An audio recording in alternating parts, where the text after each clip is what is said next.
well, is this logical? Vast numbers of people have done this migration. Were they smart to do so? Was it logical to do so? And here's where I want to do the math. Like I can do the math on deal or no deal. I can compare rural income to potential urban income, and I can do the math. Like deal or no deal, or like the lottery even, like Mega Millions. Right? The odds of winning the Mega Millions, about 1 in 300 million. So we use the example of what if the prize, the jackpot, was 150 million.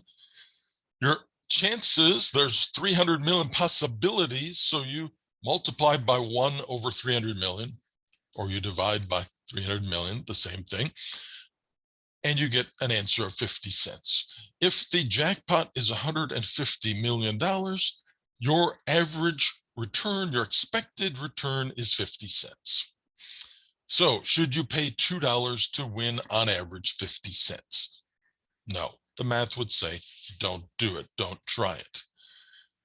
But if the jackpot was much larger, $750 million, for instance, then your average return on that would be $2.50. On average, if you played, yes, on average, you would earn $2.50 for the $2 ticket. So there, the math says, yes, buy the $2 ticket. But of course, like migration, like deal or no deal, the lottery is not guaranteed. You're not guaranteed to win $2.50 if you buy a $2 ticket. So my recommendation for the lottery is only buy when, first of all, yes, your average return is more than the cost of the ticket. And secondly, only buy when it's worth it to you for entertainment. If buying a ticket for $2 is worth $2 of entertainment, okay. But of course, know that your very likely return is 0. Okay, so we could do the math with the lottery, but nothing's guaranteed. We could do the math with deal or no deal, but not guaranteed. We can do the math with rural to urban migration, but a good result is not guaranteed. It could be, but it's not guaranteed. So we could try to figure out what that would be. The rural to urban migrant could try to figure out what that would be. For instance, what if $8,000 was the estimate of what could be earned in the city, and a 50% chance, 1 out of 2 times the person would in fact get that $8,000. We would take $8,000 divided by the 2 different choices, 1 out of 2 chance, and we'd get $4,000. So in this example, $4,000 would be the average or the expected return. Should the migrant make that migration? Well, it depends then on the comparison. Is 4,000 more than what they know they would earn in the countryside? If yes, then move to the city. Is the 4,000 less than what they earn in the countryside? Well, then stay. Right? So if 3,000 is what they know they earn in the countryside, and their average expected return in the city is 4,000, then the math says go. Well, deal or no deal has 26 possibilities. So I created a 25 square grid here of ideas, samples of what the migrant might win if moving to the big city. So here's 25 different possibilities. Of course, these are just random selections, ideas. There are many other possibilities, but to fit on our screen. So the migrant might, in the top left-hand corner, win earn $10,000 in the big city. Okay. Migrant might, in the middle down, earn $7,000 in the big city. At the top middle, the migrant might earn $44,000 in the city. Bottom sort of to the left, your shack is destroyed in a mudslide. Another possibility. Left middle, become a drug addict. That's a possibility in the big city. Bottom right corner, $20,000 job. Good. Very center, irregular informal income. Hard to calibrate. Right above it, injured in a factory job. Well, all sorts of possibilities here, right? So the migrant ideally does the math, does the calculation. What are the expected returns?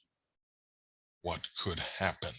All sorts of things could happen. We do the math, but also we learned that in Deal or No Deal, the contestant has the posse, has their advisors. It's usually the family, friends, or the husband or the sister or something like that. And they give advice. Well, for those potential migrants, undoubtedly, they have sort of a posse. Not in the official sense like that, but they have family and friends who certainly are going to offer advice.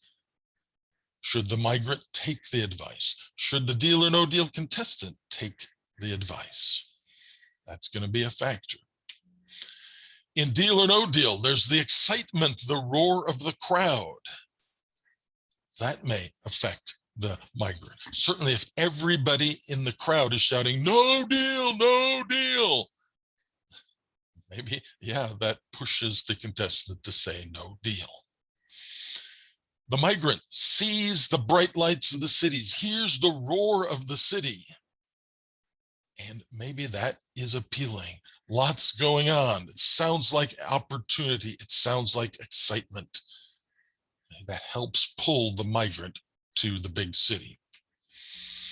In Deal or No Deal, certainly there's the adrenaline that the contestant has. I often think they take Red Bull before the event to make it even more wired up. Okay, there's all that adrenaline and the hope, because the big win, yeah, would just change their lives tremendously. Winning $500,000 would change their lives tremendously. Well, the migrant knows that potentially, well, the real job in the big city would transform their lives from just a poor life in the countryside to a real job and opportunity in the big city. In Deal or No Deal, the contestants often, well, they at least seem very confident. I think they do pick certain types of personalities as contestants on the show. The migrants hopefully believe in themselves, that they have skills and that they can accomplish things in the city. But even so, of course, it's luck involved in both. Certainly in Deal or No Deal, luck is a tremendously big factor because the numbers up there are random. Rural to urban migrants in Latin America, luck is certainly involved too. You might have great skills, that's absolutely important, but getting the job is going to determine, well, it's going to be affected by luck, at least to some extent too. So I'm saying yes, we do the math. And in fact, research tends to show that the math works for the migrants. So that's good. That makes geographers feel better that, yes, while migrants are taking a big risk, it does seem to be mathematically logical that they at least try. Doesn't mean they succeed, right? It doesn't mean that they win big. We can follow the math every step of the way for Deal or No Deal and still go home with very little money. Bad luck.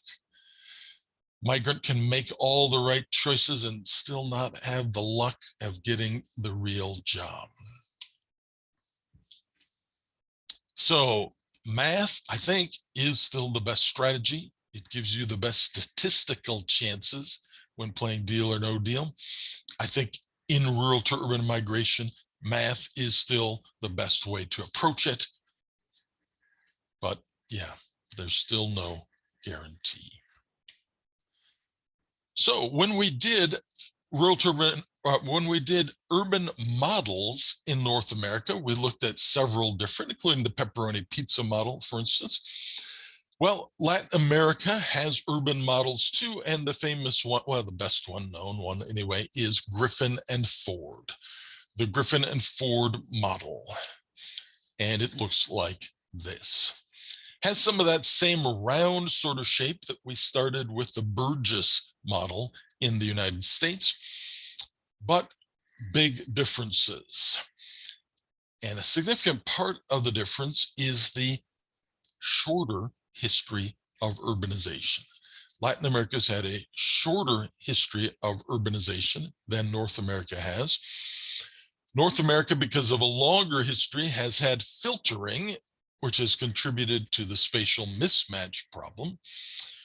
They don't have much of a spatial mismatch problem in Latin American cities, but they do have a bigger, or at least different, problem. So on our diagram here, we have in the black coded areas there, the central business district, and some elite kind of shopping areas. That's surrounded by the blue, which is the elite residential areas. So there are expectedly some areas of town where the wealthy populations are dominant. But the big thing here is in the orange section.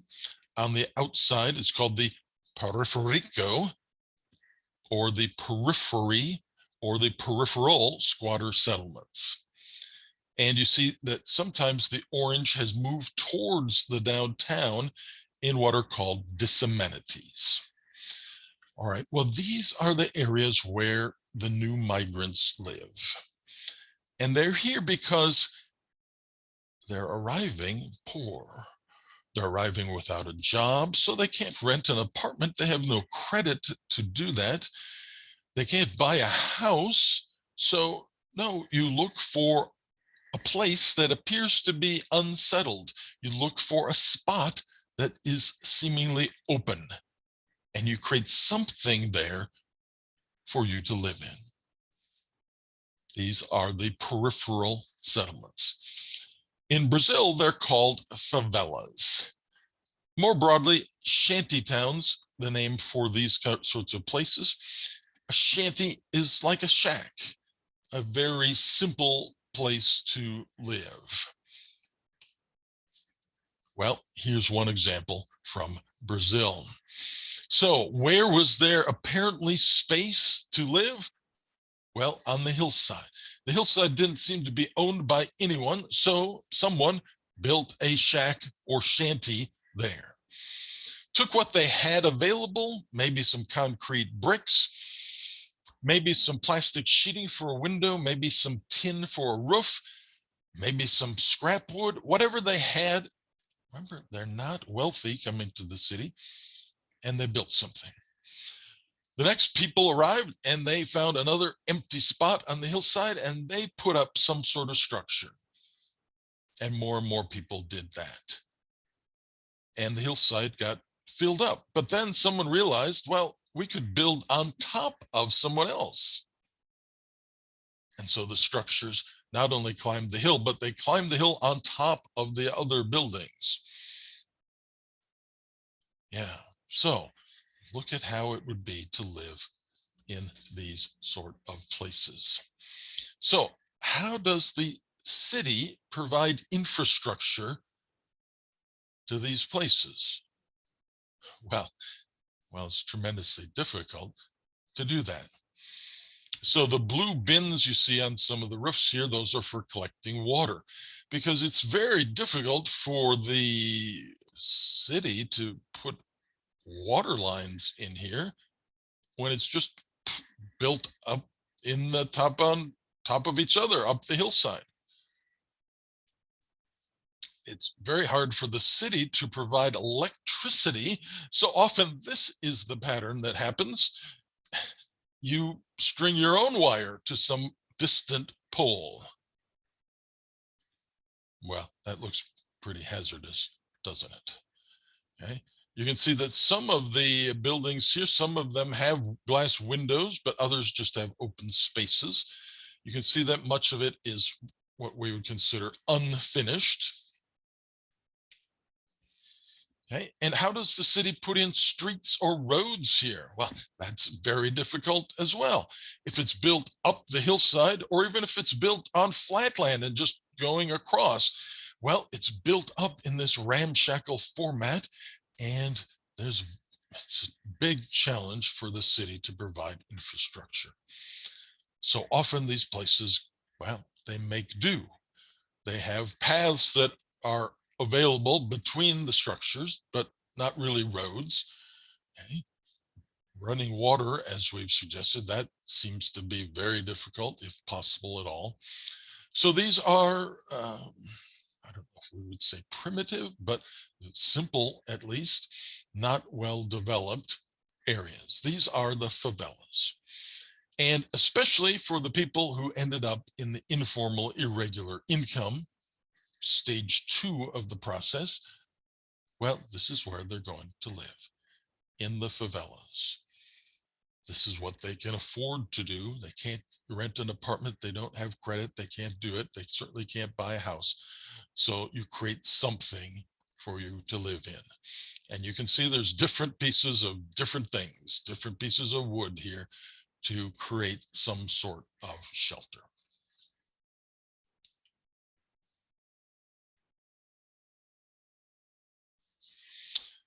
So is it a good choice?